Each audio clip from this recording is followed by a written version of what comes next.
Welcome to I+ Training Solution.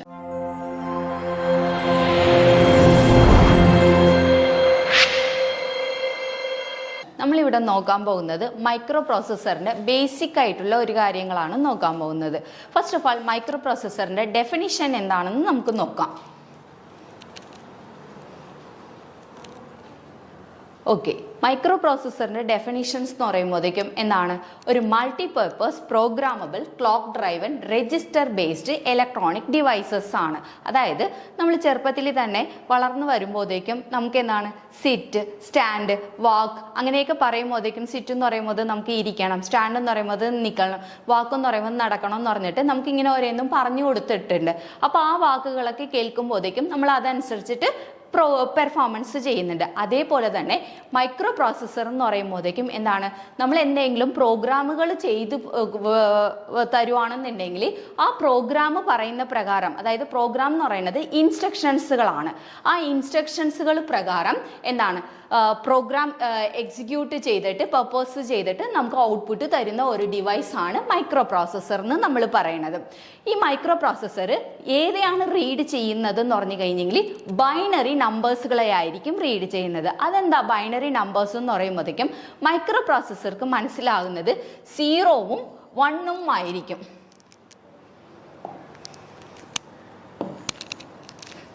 0ഉം 1 എന്ന് പറഞ്ഞ number മാത്രമേ മൈക്രോ പ്രോസസ്സർക്ക് മനസ്സിലാകത്തുള്ളൂ. ഈ 0, 1 എന്ന് പറഞ്ഞതിനെയാണ് നമ്മൾ ബൈനറി നമ്പേഴ്സ് എന്ന് പറയുന്നത്. ഓക്കെ, ഈ ബൈനറി നമ്പറുകൾ എവിടെയായിരിക്കും സ്റ്റോർ ചെയ്ത് വെച്ചിരിക്കുന്നത് എന്നുണ്ടെങ്കിൽ മെമ്മറി എന്ന് പറഞ്ഞ സ്പേസിലായിരിക്കും സ്റ്റോർ ചെയ്തിരിക്കുന്നത്. അപ്പോൾ ഈ ബൈനറി ഡേറ്റാസുകളെ ഇൻപുട്ടായിട്ട് ഇയാൾ അക്സെപ്റ്റ് ചെയ്തിട്ട് നമ്മൾ പറയുന്ന ഇൻസ്ട്രക്ഷൻസ് പ്രകാരം, ഫോർ എക്സാമ്പിൾ ഇപ്പോൾ ആഡ് എന്ന് പറഞ്ഞ ഒരു ഇൻസ്ട്രക്ഷൻ കൊടുക്കുകയാണെന്നുണ്ടെങ്കിൽ എന്നിട്ട് നമ്മൾ 2 നമ്പേഴ്സും കൊടുക്കുകയാണെന്നുണ്ടെങ്കിൽ ആ 2 നമ്പേഴ്സിനെ നമ്മൾ ബൈനറി ആയിട്ട് മൈക്രോ പ്രോസസ്സർ അക്സെപ്റ്റ് ചെയ്യും. അത് കഴിഞ്ഞിട്ട് അഡിഷൻസ് ആണെന്നെങ്കിൽ അഡിഷൻസ് ചെയ്യും, മൂവ് ചെയ്യണമെന്നുണ്ടെങ്കിൽ മൂവ് ചെയ്യും, സബ്ട്രാക്ഷൻസ് ചെയ്യണമെന്നുണ്ടെങ്കിൽ സബ്ട്രാക്ഷൻസ് ചെയ്യും. നമ്മൾ എന്താണ് പ്രോസസ്സിങ് കൊടുക്കുന്നുണ്ടോ, ഇൻസ്ട്രക്ഷൻസ് കൊടുക്കുന്നുണ്ടോ അതനുസരിച്ചിട്ട് മൈക്രോ പ്രോസസ്സർ അത് പെർഫോമൻസ് ചെയ്തിട്ട് നമുക്ക് ഒരു ഔട്ട്പുട്ട് കൊടുക്കും. ആ ഔട്ട്പുട്ട് വന്നിട്ട് സ്റ്റോർ ആകുന്നത് ഔട്ട്പുട്ട് ഡിവൈസസിലായിരിക്കും. അതായത് നമ്മൾ LED ഡിസ്പ്ലേ ആയിരിക്കാം, അല്ലെങ്കിൽ വല്ല CRT സ്ക്രീൻസ് ആയിരിക്കാം, ആ LCD ഡിസ്പ്ലേ ആയിരിക്കാം. എന്താണ് ഔട്ട്പുട്ട് നമ്മൾ അതിനകത്ത് കണക്ട് ചെയ്യുന്നുണ്ടോ അതിനകത്തായിരിക്കും ഇത് ഔട്ട്പുട്ട് വന്നിട്ട് കൊടുക്കുന്നത്.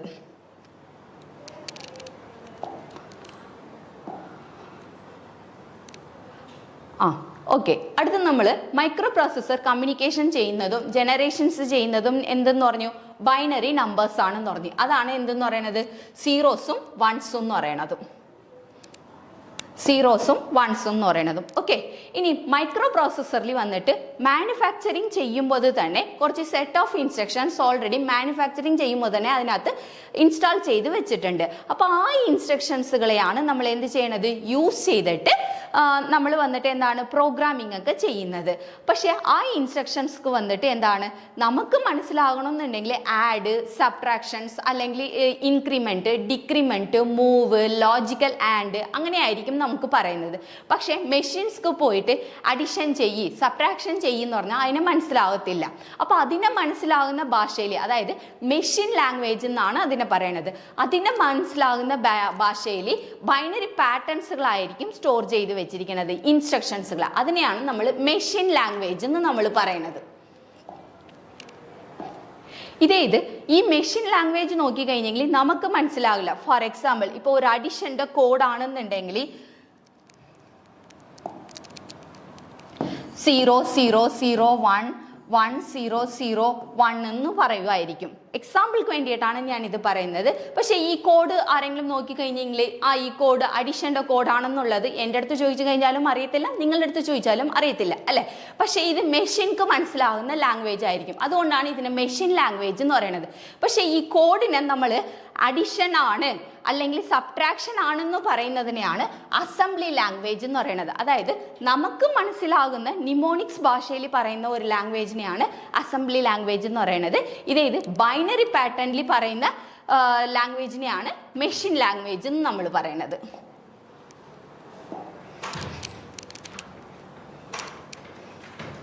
ഓക്കെ, ഇനി നമ്മൾ മൈക്രോ പ്രോസസ്സറിൽ ചില ടേംസുകൾ നമ്മൾ യൂസ് ചെയ്യാൻ പോകുന്നുണ്ട്. ആ ടേംസിനെ കുറിച്ചിട്ടുള്ള ഒരു ചെറിയ ഇൻട്രൊഡക്ഷൻ ആണ് ഇവിടെ പറഞ്ഞിരിക്കുന്നത്. ഫസ്റ്റ് ഓഫ് ഓൾ ബിറ്റ് എന്ന് പറഞ്ഞത് എന്താണെന്ന് നോക്കാം. ബിറ്റ് എന്ന് പറഞ്ഞെങ്കിൽ എന്താണ്? ഒരു ഡിജിറ്റ് അല്ലെങ്കിൽ ബൈനറി നമ്പർ എന്ന് പറയും. അതായത് അത് സീറോവും ആയിരിക്കാം അല്ലെങ്കിൽ 1 എന്ന് പറഞ്ഞതുമായിരിക്കാം. അതിനെയാണ് നമ്മൾ ബൈനറി നമ്പർ എന്ന് പറയുന്നത്, 0 or 1 എന്ന് പറയുന്നത്. ഓക്കെ, അടുത്തത് നിബിൾ. നിബിൾ എന്ന് പറഞ്ഞെങ്കിൽ 4 ഡിജിറ്റ്സ് ഓഫ് ബൈനറി നമ്പേഴ്സ് ചേരുവാണെന്നുണ്ടെങ്കിൽ അതിനെയാണ് നിബിൾ എന്ന് പറയുന്നത്. For example 0 0 0 0 4 numbers binary numbers ചേർന്നിട്ടുണ്ട്. അല്ലെങ്കിൽ 0 0 0 1 1 0 0 0 ഇങ്ങനെ 4 നമ്പേഴ്സിന്റെ കോമ്പിനേഷൻസ് 1 0 1 1 1 1 1 1 0 1 1 1 അങ്ങനെ 4 numbers 4 digits of binary numbers ചേരുന്നതിനെയാണ് നമ്മൾ നിബിൾ എന്ന് പറയുന്നത്. ഓക്കെ, അടുത്തത് ബൈറ്റ്. ബൈറ്റ് എന്ന് പറഞ്ഞെങ്കിൽ എന്താണ്? അതേപോലെ തന്നെ 8 ബിറ്റുകൾ ചേരുവാണെന്നുണ്ടെങ്കിൽ അതിനെ നമ്മൾ ബൈറ്റ് എന്നായിരിക്കും പറയുന്നത്. അതായത് ഫോർ എക്സാമ്പിൾ 0 0 0 0 0 0 0 0 8 നമ്പേഴ്സായി അല്ലെ, അതിനെ നമ്മൾ എന്തെന്ന് പറയും? ബൈറ്റ് എന്ന് പറയും. ഫോർ എക്സാമ്പിൾ ഇനി ഒരു എക്സാമ്പിൾ പറയുകയാണെങ്കിൽ 1 0 0 1 1 1 1 ഇങ്ങനെ 8 നമ്പേഴ്സ് ഓഫിന്റെ കോമ്പിനേഷനെയാണ് നമ്മൾ ബൈറ്റ് എന്ന് പറയുന്നത്. അടുത്തത് വേർഡ്. വേർഡ് എന്ന് പറഞ്ഞെങ്കിൽ എന്താണ്? ഇതേപോലെ തന്നെ 16 ബിറ്റിന്റെ കോമ്പിനേഷൻ അല്ലെന്നുണ്ടെങ്കിൽ 16 ബിറ്റിന്റെ കോമ്പിനേഷൻ എന്ന് പറയുമ്പോഴേക്കും 8 ബിറ്റുകൾ അതായത് 2 ബൈറ്റുകൾ ചേർന്നതിനെയാണ് നമ്മൾ എന്തെന്ന് പറയുന്നത്? വേർഡ് എന്ന് നമ്മൾ പറയുന്നത്. എക്സാമ്പിൾ ആയിട്ട് പറയുവാണെന്നുണ്ടെങ്കിൽ 1 1 1 1 1 1 1 1 0 1 1 0 1 1 1 1 അങ്ങനെ എന്താണ്? 16 നമ്പേഴ്സുകളുടെ ബിറ്റുകളുടെ കോമ്പിനേഷനെയാണ് നമ്മൾ വേർഡ് എന്ന് പറയുന്നത്. ഇത് ഡബിൾ വേർഡ് എന്ന് പറഞ്ഞു കഴിഞ്ഞെങ്കിൽ ഇതേപോലെ തന്നെ 32 ബിറ്റുകൾ ചേർന്നതിനെയാണ് നമ്മൾ ഡബിൾ വേർഡ് എന്ന് പറയാം. അല്ലെന്നുണ്ടെങ്കിൽ 2 വേർഡ് ചേർന്നതിനെയാണ് ഡബിൾ വേർഡ് എന്ന് നമ്മൾ പറയാം. Last one multiple word. Multiple word എന്ന് പറഞ്ഞു കഴിഞ്ഞെങ്കിൽ 64 ബിറ്റ് അല്ലെങ്കിൽ 128 ബിറ്റ് ഇങ്ങനെ പല പല കോമ്പിനേഷൻസുകൾ വരുന്നതിനെയാണ് മൾട്ടിപ്പിൾ വേർഡ് എന്ന് നമ്മൾ പറയുന്നത്. അടുത്തത് നമ്മൾ നോക്കാൻ പോകുന്നത് അഡ്രസ്. അഡ്രസ് എന്ന് പറഞ്ഞത് എന്താണെന്ന് നോക്കാം. ഫോർ എക്സാമ്പിൾ ഇപ്പൊ നമ്മൾ ഒരാൾക്ക് ഒരു മെയിൽ അയക്കണം അല്ലെങ്കിൽ ഒരാൾക്ക് മെസ്സേജ് അയക്കണം. അങ്ങനെ മെയിലോ മെസ്സേജോ എന്തെങ്കിലും അയക്കണം എന്നുണ്ടെങ്കിൽ വാട്സപ്പിൽ തന്നെ നമ്മൾ മെസ്സേജ് അയക്കണമെങ്കിൽ എന്ത് വേണം? ഒരാളുടെ നമ്പർ വേണ്ടേ? ആ നമ്പർ ഉണ്ടെങ്കിലല്ലേ ആ നമ്പറിലോട്ട് അയക്കാൻ പറ്റത്തുള്ളൂ. അല്ലെങ്കിൽ അയാൾ എനിക്ക് ആ ഡേറ്റ് എന്തെങ്കിലും ഒരു മെസ്സേജ് ചെയ്യണം. അപ്പൊ അയാളുടെ അടുത്ത് എൻ്റെ നമ്പർ ഉണ്ടെങ്കിലല്ലേ അയാൾക്ക് വന്നിട്ട് എന്താണ് മെസ്സേജ് അയക്കാൻ പറ്റത്തുള്ളൂ. അപ്പൊ എൻ്റെ നമ്പർ എന്ന് പറഞ്ഞതാണ് എന്ത്? അഡ്രസ്സ് എന്ന് ഉദ്ദേശിക്കുന്നത്. അതുപോലെ നമ്മൾ വീടുകളിൽ ലെറ്റർ പോസ്റ്റ് ഇതൊക്കെ അയക്കുന്നില്ലേ? അപ്പൊ അതൊക്കെ ആ മെസ്സേജ് ഒരു വീട്ടിലോട്ട് അയക്കണം എന്നുണ്ടെങ്കിൽ എന്ത് വേണം? ആ വീടിൻ്റെതായിട്ടുള്ള അഡ്രസ്സ് വേണം അല്ലെ? അപ്പൊ അതിനെയാണ് എന്താണ് അഡ്രസ്സ് എന്ന് പറയുന്നത്. ഒരു ഐഡന്റിഫിക്കേഷൻ നമ്പർ ആയിരിക്കും. അതും എന്തായിരിക്കും?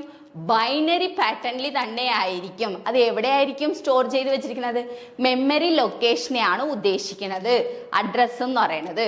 ഓക്കെ, അടുത്തത് ബസ്. ബസ് എന്ന് പറഞ്ഞെങ്കിൽ എന്താണെന്ന് കഴിഞ്ഞെങ്കിൽ മൈക്രോ പ്രോസസ്സർ ഉണ്ടാകും. മൈക്രോ പ്രോസസ്സർ ഉണ്ട്, പുറത്ത് മെമ്മറി ആയിരിക്കും ഇരിക്കുന്നത്. ഈ പുറത്ത് മെമ്മറി ആയിട്ടും മൈക്രോ പ്രോസസ്സറും കമ്മ്യൂണിക്കേഷൻ ചെയ്യാൻ വേണ്ടിയിട്ട് നമ്മൾ എന്ത് ചെയ്യണം? ഒരു വയേഴ്സ് വെച്ചിട്ടായിരിക്കും കണക്ഷൻ ചെയ്യുന്നത്. ആ കണക്റ്റിംഗ് വയേഴ്സിനെയാണ് നമ്മൾ എന്തെന്ന് പറയുന്നത്? ബസ് എന്ന് പറഞ്ഞിട്ട് ഉദ്ദേശിക്കുന്നത്. അതാണ് ബസ് എന്ന് പറഞ്ഞത്. എന്താണ്? Group of conducting lines that carries data, address and control signals. ഈ group of wires, set of wires ഉണ്ടാവും. അതിനെയാണ് നമ്മൾ എന്തെന്ന് പറയുന്നത്? ബസ് എന്ന് ഉദ്ദേശിക്കുന്നത്. ഓക്കെ, അടുത്തത് നമുക്ക് നെക്സ്റ്റ് ടോപ്പിക് എന്താണെന്ന് നോക്കാം. നെക്സ്റ്റ് ടോപ്പിക് നമ്മൾ നോക്കാൻ പോകുന്നത് block diagram of computer with micro processor as A CPU. എന്താണ് ബ്ലോക്ക് ഡയഗ്രാം എന്ന് പറഞ്ഞ് മൈക്രോ പ്രോസസറിന്റെ ഒരു ബ്ലോക്ക് ഡയഗ്രാം എന്ന് പറഞ്ഞ് നോക്കുമ്പോഴേക്കും ഇത് നോക്കിക്കഴിഞ്ഞെങ്കിൽ നിങ്ങൾക്ക് മനസ്സിലാകും എന്താണുള്ളത്. ഒരു മൈക്രോ പ്രോസസർ ബോക്സ് കാണിച്ചിട്ടുണ്ട് അല്ലെ? ഈ മൈക്രോ പ്രോസസറിന്റെ അകത്ത് എന്തൊക്കെയാ ഉള്ളതെന്ന് പറഞ്ഞു കഴിഞ്ഞാൽ ALU ഉണ്ട്, രജിസ്റ്റർ അറേ ഉണ്ട്, കൺട്രോൾ ഉണ്ട് അല്ലെ? ഈ 3 പാർട്ടും ചേർന്നതിനെയാണ് നമ്മൾ എന്തെന്ന് പറയുന്നത്? മൈക്രോ പ്രോസസർ എന്ന് പറയുന്നത്. ഈ 3 പാർട്ടിനെ കുറിച്ചിട്ടുള്ള ഡീറ്റെയിൽസ് നമ്മൾ മൊത്തത്തിലായിട്ട് എന്താണെന്ന് നോക്കാം. ഇതുകൂടാണ്ട് പുറത്ത് എന്തൊക്കെയാണെന്നുള്ളതെന്ന് പറയുമ്പോഴത്തേക്കും ഇൻപുട്ട് ഔട്ട്പുട്ട് ഡിവൈസസ് ഉണ്ടാവും. അത് പൊതുവേ നമ്മൾ ചുരുക്കി IO എന്നായിരിക്കും എഴുതിയിരിക്കണത്. IO അതാണ് ഇൻപുട്ട് ഔട്ട്പുട്ട്. പിന്നെ ഇൻപുട്ട് ഔട്ട്പുട്ട് ഡിവൈസസ്ക്ക് ഇനിയൊരു പേരും കൂടിയുണ്ട്, പെരിഫറൽ ഡിവൈസസ്. ഓക്കെ, എന്താണ് പറയണത്? പെരിഫറൽ ഡിവൈസസ് എന്നായിരിക്കും പറയണത്. ഓക്കെ, ഇനി ഇത് കൂടാണ്ട് പുറത്ത് എന്തൊക്കെയാ ഉള്ളതെന്ന് പറഞ്ഞ് നോക്കുമ്പോഴത്തേക്കും മെമ്മറി ഉണ്ടാകും. മെമ്മറി എന്ന് പറയുമ്പോഴത്തേക്കും 2 ടൈപ്പ് ഓഫ് മെമ്മറിയാണ് ഇരിക്കുന്നത്. റോം മെമ്മറി എന്ന് പറയും, റാം മെമ്മറി എന്ന് പറയാറുണ്ട്. അല്ലെങ്കിൽ RW എന്ന് പറഞ്ഞു കഴിഞ്ഞാൽ റീഡ് റൈറ്റ് മെമ്മറി എന്നാണ് പേര്. റാം അല്ലെങ്കിൽ എന്തെന്ന് പറയും? റീഡ് റൈറ്റ് മെമ്മറി എന്നായിരിക്കും പറയുന്നത്. ഓക്കെ, റോം മെമ്മറി അല്ലെങ്കിൽ റീഡ് റൈറ്റ് മെമ്മറി. ഇനി നടുക്ക് സിസ്റ്റം ബസ്. ഈ സിസ്റ്റം ബസ് എന്ന് പറഞ്ഞതാണ് നേരത്തെ പറഞ്ഞതുപോലെ ഗ്രൂപ്പ് ഓഫ് വയേഴ്സ്. അതായത് മൈക്രോ പ്രോസസ്സറെയും input output devices and memories ഇതെല്ലാത്തെയും എന്താണ് ഇന്റർഫേസ് ചെയ്യാൻ വേണ്ടിയിട്ട് യൂസ് ചെയ്യുന്ന കണക്റ്റിംഗ് വയേഴ്സിനെയാണ് നമ്മൾ എന്തെന്ന് പറയുന്നത്? സിസ്റ്റം ബസ് എന്ന് പറയുന്നത്. ഓക്കെ, ഇനി ഇതിലിരിക്കുന്ന എല്ലാ പാർട്സുകളുടെയും സെപ്പറേറ്റ് എന്താണ് ഇവർ വർക്ക് ചെയ്യാനായിട്ട് പോകുന്നത് എന്നുള്ളത് ഡീറ്റെയിൽസ് ആയിട്ട് നമുക്ക് പഠിക്കാം. ഫസ്റ്റ് വൺ, മൈക്രോ പ്രോസസ്സറിന്റെ ഒരു ചെറിയ ഡെഫിനിഷൻ ആയിട്ട് നമ്മൾ പറയുമ്പോഴേക്കും എന്താണ്? ഒരു മൈക്രോ പ്രോസസ്സർ എന്ന് പറയുമ്പോൾ എന്താണ്?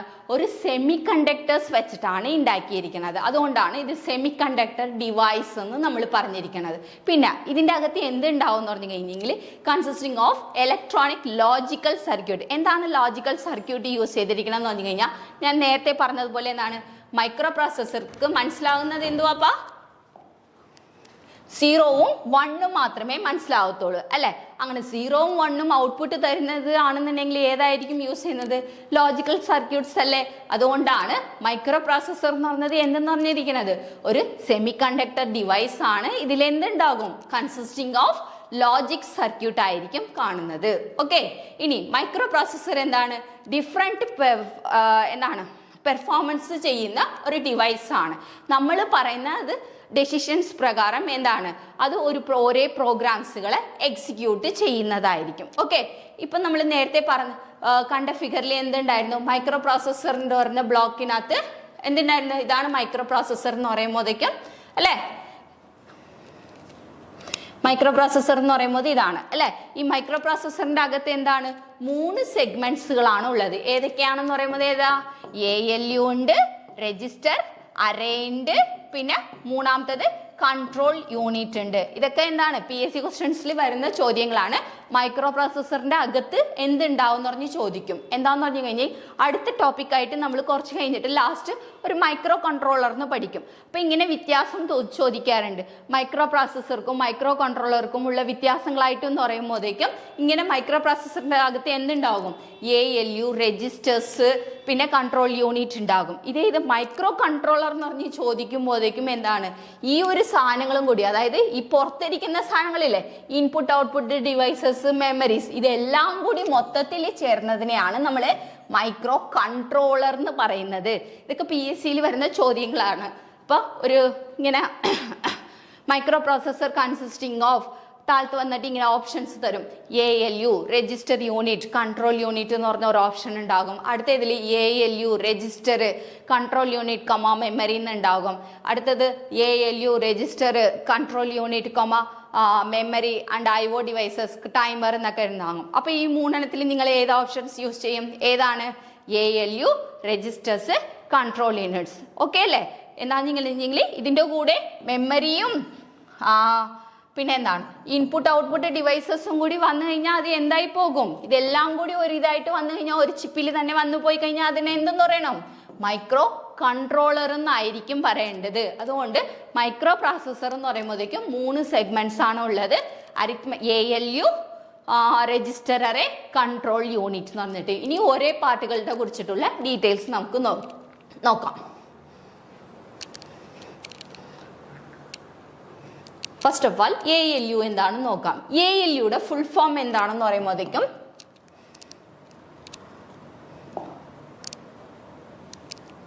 ALUയുടെ ഫുൾ ഫോം എന്ന് പറയുമ്പോഴേക്കും അരിത്മാറ്റിക് ലോജിക് യൂണിറ്റ് എന്താണ് ALUയുടെ full form? Arithmetic logic unit എന്ന് പറഞ്ഞതാണ് ALUയുടെ ഫുൾ ഫോം. ഓക്കെ, ഇയാൾ എന്താ ഫംഗ്ഷൻ മൈക്രോ പ്രോസസ്സറിൽ ചെയ്യുമ്പോൾ എന്ന് പറയുമ്പോഴത്തേക്കും എന്താണ് വേരിയസ് കമ്പ്യൂട്ടിംഗ് ഫങ്ഷൻസ് എന്ന് പറയുമ്പോഴത്തേക്കും എന്താണ് അരിത്മാറ്റിക് ഓപ്പറേഷൻസോ അല്ലെങ്കിൽ ലോജിക്കൽ ഓപ്പറേഷൻസോ ചെയ്യുന്ന ഒരു ഫങ്ഷൻസ് ചെയ്യുന്നതാണ് ALU എന്ന് പറഞ്ഞത്. അതുകൊണ്ടാണ് അരിത്മാറ്റിക് ആൻഡ് ലോജിക് യൂണിറ്റ് എന്ന് പറഞ്ഞിട്ട് പേരിട്ടേക്കണത്. ഓക്കെ, ഇനി അരിത്മാറ്റിക് ഓപ്പറേഷൻസ് എന്ന് പറയുമ്പോഴത്തേക്കും എന്തൊക്കെയായിരിക്കും ഓപ്പറേഷൻസ് എന്ന് പറയുമ്പോൾ? അഡിഷൻ ചെയ്യാം, സബ്ട്രാക്ഷൻസ് ചെയ്യാം, ഇൻക്രിമെന്റ് ചെയ്യാം, ഡിക്രിമെന്റ് ചെയ്യാം. ഇതെല്ലാം അരിത്മാറ്റിക് ഓപ്പറേഷൻസിൽ വരുന്നതാണ്. ഇത് ലോജിക്കൽ ഓപ്പറേഷൻസ് എന്ന് പറയുമ്പോഴത്തേക്കും നമ്മൾ പഠിച്ചിട്ടുണ്ട് എന്താ? ആൻഡ്, ഓർ, നോട്ട്, അല്ലെ, XOR, NOR, അങ്ങനത്തെ ഓപ്പറേഷൻസ് ചെയ്യുന്നതിനെയാണ് നമ്മൾ ലോജിക് ഓപ്പറേഷൻസ് എന്ന് പറയുന്നത്. ഓക്കെ, അഗൈൻ ALU അങ്ങനെ ഓപ്പറേഷൻസ് നമ്മൾ പറയുന്ന ഇൻസ്ട്രക്ഷൻസ് പ്രകാരം ഓപ്പറേഷൻസ് ചെയ്ത് കഴിഞ്ഞിട്ട് എവിടെയായിരിക്കും റിസൾട്ട് സ്റ്റോർ ആകുന്നത് എന്ന് പറഞ്ഞു കഴിഞ്ഞെങ്കിൽ ഒന്നില്ലെങ്കിൽ നമ്മൾ കണ്ടില്ലായിരുന്ന മൈക്രോ പ്രോസസ്സറിന്റെ അകത്ത് എന്തുണ്ടായിരുന്നു? ALU ഉണ്ടായിരുന്നു, പിന്നെ രജിസ്റ്റേഴ്സ് ഉണ്ടായിരുന്നു, പിന്നെ കൺട്രോൾ യൂണിറ്റ് ഉണ്ടായിരുന്നു, അല്ലെ? ഒന്നില്ലെങ്കിൽ അരിത്മാറ്റിക് ലോജിക് യൂണിറ്റ് ഓപ്പറേഷൻസ് ചെയ്ത് കഴിഞ്ഞിട്ട് രജിസ്റ്ററിൽ സ്റ്റോർ ചെയ്യാം, അല്ലെന്നുണ്ടെങ്കിൽ ഏതില് പുറത്തിരിക്കുന്ന മെമ്മറി ഉണ്ടായിരുന്നില്ലേ, മെമ്മറിയിലോട്ടോ അല്ലെങ്കിൽ പുറത്ത് ഇൻപുട്ട് ഔട്ട്പുട്ട് ഡിവൈസസ് ഉണ്ടായിരുന്നില്ലേ, ആ ഇൻപുട്ട് ഔട്ട്പുട്ട് ഡിവൈസസിലോ അയച്ചു കൊടുക്കും. അത് നമ്മൾ പറയുന്ന ഇൻസ്ട്രക്ഷൻസ് പ്രകാരമായിരിക്കും ആ റിസൾട്ട് വന്നിട്ട് സ്റ്റോർ ആകുന്നത്. അതുകൊണ്ടാണ് ഇവിടെ റിസൾട്ട്സ് ആർ സ്റ്റോർഡ് ചെയ്ത് രജിസ്റ്റേഴ്സ് ആർ ഇൻ മെമ്മറി എന്ന് പറഞ്ഞിട്ട് തന്നേക്കണത്. ഓക്കെ,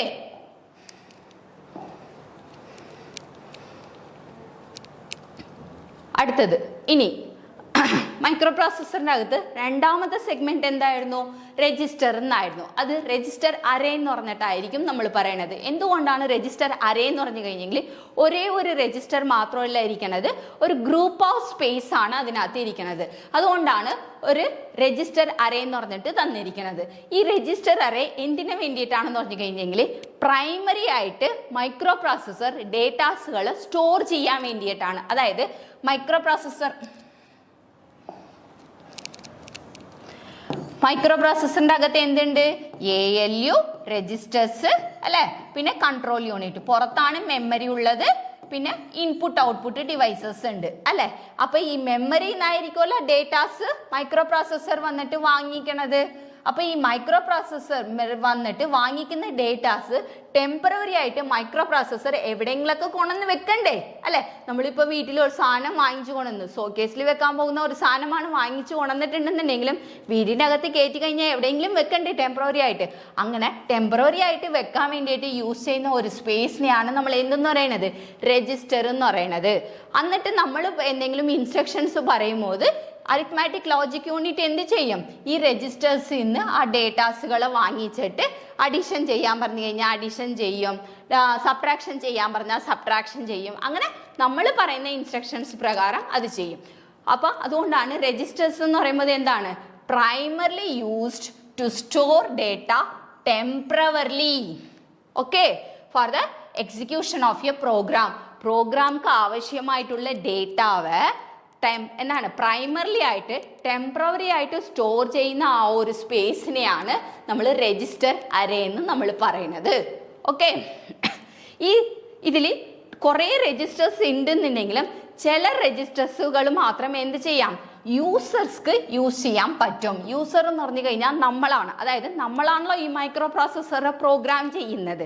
അപ്പോൾ ആ പ്രോഗ്രാം ചെയ്യാൻ വേണ്ടിയിട്ട് ഇതിലിരിക്കുന്ന രജിസ്റ്റേഴ്സിൽ കുറച്ച് രജിസ്റ്റേഴ്സുകൾ നമുക്ക് യൂസ് ചെയ്യാൻ പറ്റും. അത് ഏതൊക്കെയാണ് രജിസ്റ്റേഴ്സ് എന്ന് നമുക്ക് എക്സ്പ്ലനേഷനിൽ നമുക്ക് നോക്കാം.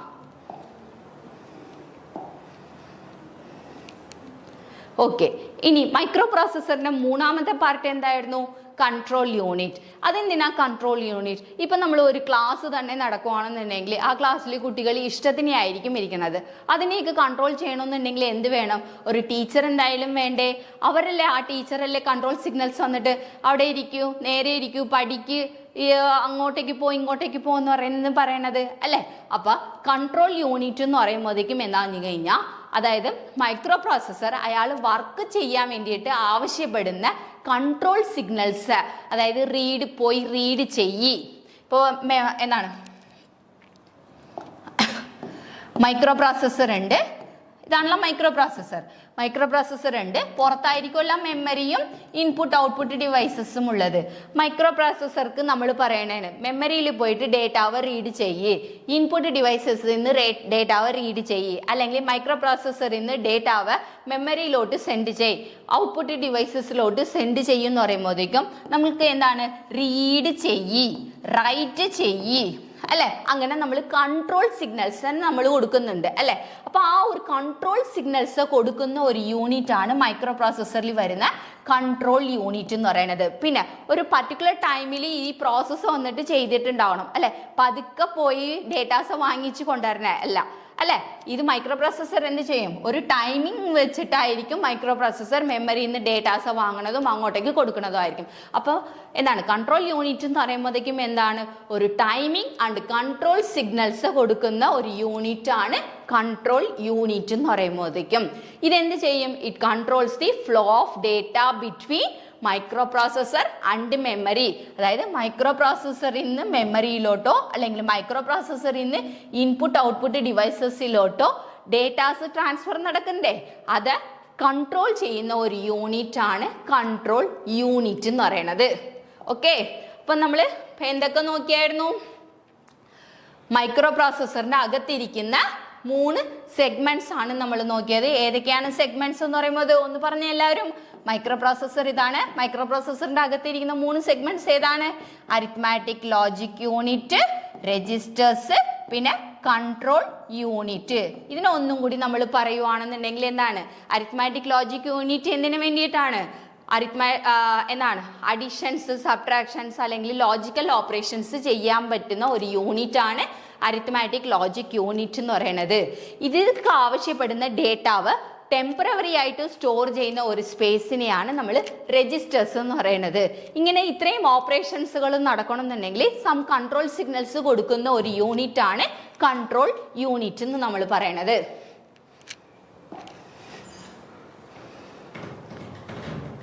ഓക്കെ, ഇനി നമ്മൾ മൈക്രോ പ്രോസസ്സറിന്റെ അകത്തിരിക്കുന്ന 3 സെഗ്മെന്റ്സിനെ കുറിച്ചിട്ടും നമ്മൾ പഠിച്ചായിരുന്നു. മൈക്രോ പ്രോസസ്സറിന്റെ അകത്തിരിക്കുന്ന ALU പഠിച്ചു, രജിസ്റ്റർ എന്താണെന്ന് പഠിച്ചു, കൺട്രോൾ യൂണിറ്റ് എന്താണെന്ന് പഠിച്ചു അല്ലെ. ഇനി പുറത്ത് എന്തായിരുന്നു, ഒരു മെമ്മറി എന്ന് പറഞ്ഞ ഒരു സാധനം ഉണ്ടായിരുന്നില്ലേ, ഒരു ബ്ലോക്ക് ഉണ്ടായിരുന്നില്ലേ, പിന്നെ അടിയിൽ ഇൻപുട്ട് ഔട്ട്പുട്ട് ഡിവൈസസ് എന്ന് പറഞ്ഞിട്ടുണ്ടായിരുന്നു. ഇത് എല്ലാത്തെയും കണക്ഷൻ ചെയ്യാൻ വേണ്ടിയിട്ട് സിസ്റ്റം ബസ് എന്നുണ്ടായിരുന്നു. അപ്പൊ ഈ മൈക്രോ പ്രോസസ്സർ എന്താണെന്ന് നമ്മൾ പഠിച്ചു കഴിഞ്ഞു, അതിൻ്റെ ഇരിക്കുന്ന 3 പാർട്സിനെ കുറിച്ചിട്ട്. ഇനി അടുത്തത് മെമ്മറി എന്താണെന്നുള്ളതും കൂടി നമുക്ക് പഠിക്കാം. എന്താണ് മെമ്മറി? മെമ്മറി എന്ന് പറഞ്ഞത് എന്താണ്, എന്തോ ഒരു സ്റ്റോർ ചെയ്യുന്ന ഇതാണ്. ഇപ്പം നമ്മളുടെ മെമ്മറി ഉണ്ട്. നമ്മളുടെ മെമ്മറി എന്തിനു വേണ്ടിയിട്ടാണ്, നമ്മൾ പഠിക്കുന്ന കാര്യങ്ങളെയും നമ്മൾ കേൾക്കുന്ന കാര്യങ്ങളെയും സ്റ്റോർ ചെയ്യുന്ന ഒരു സ്പേസ് അല്ലേ മെമ്മറി എന്ന് പറയുന്നത്. അതേപോലെ തന്നെ ഇവിടെ ബൈനറി ഇൻഫർമേഷൻ, ബൈനറി എന്ന് ഞാൻ പറയുന്നത് ഏതാ മക്കളെ, സീറോസും വൺസും ആണ് ബൈനറീസ് എന്ന് പറയുന്നത് കേട്ടോ. അതിന്റെ കുറെ കോമ്പിനേഷൻസുകളുടെ പേരൊക്കെ പറഞ്ഞു. ബിറ്റ് എന്താണെന്ന് പറഞ്ഞു, നിബിൾ എന്താണെന്ന് പറഞ്ഞു, ബൈറ്റ് എന്താ, വേർഡ് എന്താണെന്ന് കുറേ പറഞ്ഞു. അങ്ങനെ ബൈനറി ഇൻഫർമേഷൻസുകളെ സ്റ്റോർ ചെയ്യാൻ വേണ്ടിയിട്ട് യൂസ് ചെയ്യുന്ന ഒരു സ്പേസിനെയാണ് എന്തെന്ന് പറയണത്, മെമ്മറി എന്ന് നമ്മൾ പറയണത്. അപ്പോൾ ഈ മെമ്മറി സ്പേസിലാണ് നമുക്ക് ആവശ്യമുള്ള ഡേറ്റാസുകളൊക്കെ നമ്മൾ സ്റ്റോർ ചെയ്യണത്. ഫോർ എക്സാമ്പിൾ ഇപ്പോൾ 2 നമ്പറെ എനിക്ക് അഡീഷൻ ചെയ്യണം. അപ്പം മെമ്മറിയിലായിരിക്കും നമ്മൾ ആ 2 നമ്പറെ വന്നിട്ട് നമ്മൾ സ്റ്റോർ ചെയ്ത് വെച്ചിരിക്കുന്നത്. നമ്മൾ ഈ 2 നമ്പർ അവിടെ സ്റ്റോർ ചെയ്ത് വെക്കുമ്പോഴത്തേക്കും മൈക്രോ പ്രോസസ്സർക്ക് നീ പോയി അഡീഷൻ ചെയ്യ്, ഞാൻ കൊടുക്കുന്ന 2 നമ്പറെ വാങ്ങിച്ചിട്ടെന്ന് പറയുമ്പോഴത്തേക്കും മൈക്രോ പ്രോസസ്സർ എന്ത് ചെയ്യും, മെമ്മറിയിൽ പോയിട്ട് ആ പറഞ്ഞേക്കുന്ന അഡ്രസ്സിൽ എന്താണ് ഞാൻ കൊടുത്തിരിക്കുന്ന 2 നമ്പേഴ്സുകൾ എങ്ങനെയായിരിക്കും, ഡേറ്റാസ് എന്ന് പറയും, അത് ബൈനറി ആയിരിക്കും. ആ ബൈനറി നമ്പേഴ്സുകളെ വാങ്ങിച്ചിട്ട് പ്രോസസ്സിംഗ് ആയിട്ട് ചെയ്യുന്നതായിരിക്കും. Okay, to execute program the micro processor read instruction. അതാണ് ഞാനിപ്പോൾ പറഞ്ഞില്ലേ, എന്താണ് അഡിഷൻ എന്ന് പറഞ്ഞു കഴിഞ്ഞാൽ ആ അഡിഷൻ എന്ന് പറഞ്ഞ ഇൻസ്ട്രക്ഷനെ റീഡ് ചെയ്യും. എന്നിട്ട് എന്താണ് മെമ്മറിയിൽ പോയിട്ട് ഡേറ്റാവ വാങ്ങിച്ചിട്ട് ഓപ്പറേഷൻസ് ചെയ്തിട്ട് എന്താണ് ഓപ്പറേഷൻ ചെയ്യുന്നത് എവിടെയായിരിക്കും, മൈക്രോ പ്രോസസ്സറിൽ ALU എന്ന് പറഞ്ഞ ഒരു യൂണിറ്റ് ആയിരിക്കും അത് പ്രോസസ്സിംഗ് വന്നിട്ട് ചെയ്യുന്നത്. ഇനി ഈ മെമ്മറി എന്ന് പറയുമ്പോഴേക്കും ഇനി പ്രോസസ്സിങ് ചെയ്ത് കഴിഞ്ഞിട്ട് റിസൾട്ട് വന്നിട്ട് എവിടെയായിരിക്കും സ്റ്റോർ ചെയ്ത് വെച്ചിരിക്കുന്നത് എന്ന് പറഞ്ഞു കഴിഞ്ഞെങ്കിൽ ഒന്നില്ലെങ്കിൽ മൈക്രോ പ്രോസസ്സർ ഇതാണെന്നുണ്ടെങ്കിൽ റിസൾട്ട് ALU ആണ്, അതായത് ഓപ്പറേഷൻസ് ചെയ്യുന്നുണ്ടെങ്കിലും ആ റിസൾട്ട് വന്നിട്ട് സ്റ്റോർ ആകുന്നത് എവിടെയായിരിക്കും എന്ന് പറഞ്ഞു കഴിഞ്ഞാൽ ഒന്നില്ലെങ്കിൽ മെമ്മറിയിലോട്ട് സെൻഡ് ചെയ്യും, അല്ലെങ്കിൽ ഔട്ട്പുട്ട് സെക്ഷനിലെ ഇൻപുട്ട് ഔട്ട്പുട്ട് ഡിവൈസസ് അല്ലെങ്കിൽ ഔട്ട്പുട്ട് സെക്ഷനിലായിരിക്കും റിസൾട്ട് വന്നിട്ട് സ്റ്റോർ ആകുന്നത് പിന്നത്തേക്കുള്ള ആവശ്യത്തിന് വേണ്ടിയിട്ട്. ഓക്കെ, ഇനി ഈ മെമ്മറി എന്ന് പറയുമ്പോഴേക്കും തന്നെ മെമ്മറിയിൽ 2 ടൈപ്പ് ഓഫ് മെമ്മറിയാണ് ഇരിക്കുന്നത്. റോം എന്ന് പറഞ്ഞ മെമ്മറിയും ഉണ്ട്, റാം എന്ന് പറഞ്ഞ മെമ്മറിയുമാണ് ഇരിക്കുന്നത്. ഓക്കെ, ഇനി റോം മെമ്മറി എന്ന് പറഞ്ഞു കഴിഞ്ഞാൽ എന്താണെന്ന് പറയുമ്പോഴത്തേക്കും എന്താണ്, ഒരു പ്രോഗ്രാംസുകൾ സ്റ്റോർ ചെയ്യാൻ വേണ്ടിയിട്ട് യൂസ് ചെയ്യുന്ന ഒരു പ്ലേസിനെയാണ് നമ്മൾ റോം എന്ന് പറയുന്നത്. ഇത് എന്ത് ചെയ്യാൻ പറ്റും, റീഡ് മാത്രമേ നമുക്ക് ചെയ്യാൻ പറ്റത്തുള്ളൂ. അടുത്തത് റാം മെമ്മറി എന്ന് പറയുന്നത് യൂസർ മെമ്മറിയാണ്. അതായത് എൻ്റെ ആവശ്യത്തിന് എനിക്ക് റീഡ് ചെയ്യാനും പറ്റും, അത് വേണ്ട എഡിറ്റ് ചെയ്യണമെന്നുണ്ടെങ്കിൽ അത് മാറ്റിയിട്ട് റൈറ്റ് ചെയ്യാനും പറ്റും. അങ്ങനത്തെ ഒരു മെമ്മറിയാണ് റാം മെമ്മറി എന്ന് പറയുന്നത്. ഓക്കെ, റാം മെമ്മറിക്ക് ഇനിയൊരു പേരാണ് റീഡ് റൈറ്റ് മെമ്മറി. ഇത് ഞാൻ സ്റ്റാർട്ടിങ്ങിൽ തന്നെ പറഞ്ഞിട്ടുണ്ടായിരുന്നു. ഓക്കെ,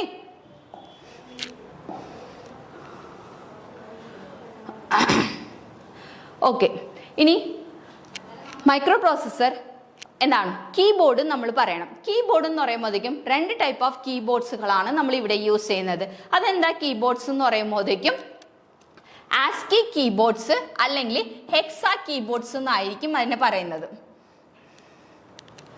ഏതാണ്, ഹെക്സാ കീബോർഡ്സ് അല്ലെങ്കിൽ ആസ്കി കീബോർഡ്സ് എന്നായിരിക്കും പറയുന്നത്. ആസ്കി കീബോർഡ്സ് എന്ന് പറയുമ്പോഴത്തേക്കും എന്താണെന്ന് പറഞ്ഞു കഴിഞ്ഞാൽ നമ്മളുടെ കമ്പ്യൂട്ടറിന്റെ സാധാരണ കീബോർഡുകളാണ് ആസ്കി കീബോർഡ് എന്ന് പറയുന്നത് അല്ലെ.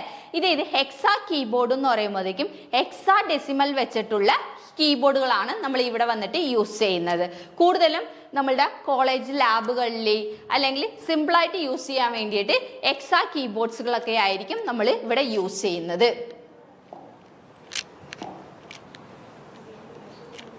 ഇനി അടുത്ത് മെമ്മറിനെ കുറിച്ചിട്ട് നമ്മൾ പഠിച്ചു കഴിഞ്ഞു. അടുത്തത് നമ്മൾ പഠിക്കാൻ പോകുന്നത് ഇൻപുട്ട് ഔട്ട്പുട്ട് ഡിവൈസസിനെ കുറിച്ചിട്ടാണ് പഠിക്കാൻ പോകുന്നത്.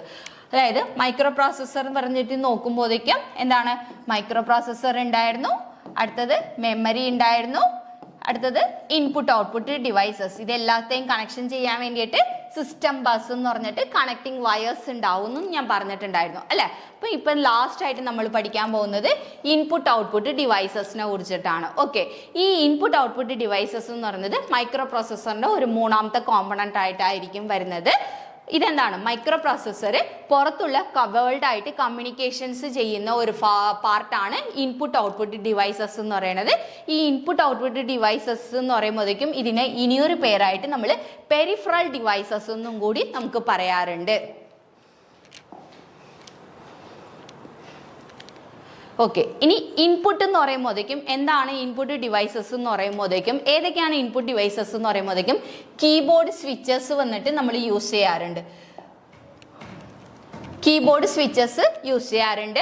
പിന്നെ എന്താണ്, അനലോഗ് ടു ഡിജിറ്റൽ കൺവേർട്ടർ വന്നിട്ട് നമ്മൾ യൂസ് ചെയ്യാറുണ്ട്. എന്തുകൊണ്ടാണ് അനലോഗ് ടു ഡിജിറ്റൽ കൺവേർട്ടേഴ്സ് നമ്മൾ യൂസ് ചെയ്യണം എന്ന് പറഞ്ഞു കഴിഞ്ഞെങ്കിൽ ബൈനറി ഇൻഫർമേഷൻസുകൾ നമുക്ക് മൈക്രോ പ്രോസസ്സർക്ക് മനസ്സിലാകത്തുള്ളൂ. അപ്പം നമ്മൾ കൊടുക്കുന്ന അനലോഗ് സിഗ്നൽസ് എന്താണ്, ഡിജിറ്റൽ സിഗ്നൽസ് ആയിട്ട് മാറ്റാൻ വേണ്ടിയിട്ടാണ് A to D കൺവേർട്ടറും ഇൻപുട്ട് ഡിവൈസസ് ആയിട്ട് നമുക്ക് യൂസ് ചെയ്യാറുണ്ട്. പിന്നെ ഉള്ളത് ഔട്ട്പുട്ട് ഡിവൈസസ് ആണ്. ഔട്ട്പുട്ട് ഡിവൈസസ് എന്ന് പറയുമ്പോഴേക്കും നമുക്ക് എന്താണ്, കീബോർഡ്, LED ഡിസ്പ്ലേ അല്ലെങ്കിൽ CRT അല്ലെങ്കിൽ LCD ഗ്രാഫിക്കൽ ഡിസ്പ്ലേ അങ്ങനെ എന്തെങ്കിലും ഉള്ളതായിരിക്കും ഔട്ട്പുട്ട് ഡിവൈസസ് ആയിട്ട് നമ്മൾ യൂസ് ചെയ്യുന്നത്. അപ്പോൾ എല്ലാവർക്കും നല്ലതുപോലെ മനസ്സിലാകുന്നുണ്ടെന്ന് പറയുന്നുണ്ട്. ഇതിൻ്റെ കണ്ടിന്യൂവേഷൻ അടുത്ത ഇതിൽ നോക്കാം.